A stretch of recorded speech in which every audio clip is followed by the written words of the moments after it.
ಅಭಿಮಾನಿಗಳು ಪ್ರತಿ ವರ್ಷ ಪುಣ್ಯಸ್ಮರಣೆ ಕಾರ್ಯಕ್ರಮವನ್ನು ಮಾಡ್ತಾ ಇದ್ದಾರೆ. ಈ ಜಾಗ ಪ್ರಾಬ್ಲಮ್ ಆದಮೇಲೆ ಸಿದ್ದರಾಮಯ್ಯನವ್ರಿಗೆ ಹೇಳಿ ಎದುರುಗಡೆ 2 ಎಕರೆ ಜಾಗವನ್ನು ಸರ್ಕಾರದಿಂದ ಅಲಾಟ್ಮೆಂಟ್ ಮಾಡಿಸಿ ಅವರ ಮನೆಯವರು ಮತ್ತು ಅವರ ದತ್ತುಪುತ್ರ ಅನಿಲ್ ಅವರು ಒಂದು ಸ್ಕೆಚನ್ನು ಮಾಡಿಸಿ ಅದನ್ನು ಭೂಮಿ ಪೂಜೆಯನ್ನು ಕೂಡ ಮಾಡಿಸಿದ್ದೆ ನಾನೇ. ಇಲ್ಲೇ ಮಾಡಬೇಕು ಅಂತಕ್ಕಂಥದ್ದೇ ಸತತ ಪ್ರಯತ್ನ ಸರ್ಕಾರದ್ದು ಕೂಡ ನಮ್ಮದು ಕೂಡ. ನಮ್ಮ ಕ್ಷೇತ್ರದ ಅಭಿಮಾನಿಗಳು ಕೂಡ ಪ್ರತಿ ವರ್ಷವೂ ಇದೇ ಕಾರ್ಯಕ್ರಮವನ್ನು ಮಾಡ್ತಾ ಇದ್ದಾರೆ. ಅಲ್ಲಿ ಇದ್ರದ್ದೆಲ್ಲ ನಾನು ಹೇಳ್ತಾ ಇರೋದು, ಎದುರುಗಡೆ 2 ಎಕರೆ ಭೂಮಿ ಪೂಜೆ ಮಾಡಿಸಿದ್ದು ನಾವೇ.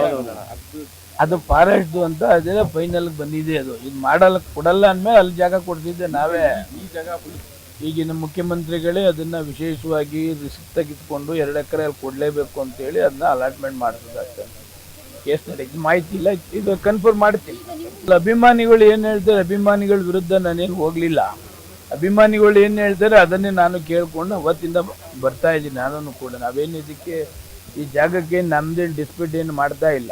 ನಾವು ಅದ್ರ ವಿರುದ್ಧನೂ ಇಲ್ಲ. ಅದು ನಾವೇನಂದರೆ ವಿಷ್ಣುವರ್ಧನ್ ಸಮಾಧಿಲಿ ಮಾಡಿದ್ದಾರೆ, ಏನೋ ಪರ್ಮನೆಂಟಾಗಿ ಮಾಡಬೇಕು ಅಂತಕ್ಕಂಥ ದೃಷ್ಟಿಯಿಂದನೇ ಸಿದ್ದರಾಮಯ್ಯನವ್ರು ಎಲ್ಲ ಥರದ್ದು ಮಾಡಿದ್ರು. ಬಟ್ ಪರಿಸರವಾದಿಗಳಿಂದ ತೊಂದರೆ ಆಯಿತು.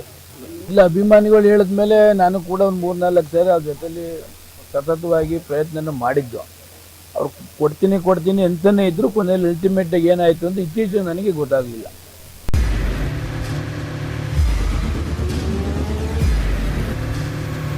ಪ್ರಜಾಮಾರ್ಗ ನ್ಯೂಸ್, ಇದು ಜನಸಾಮಾನ್ಯರ ಧ್ವನಿ.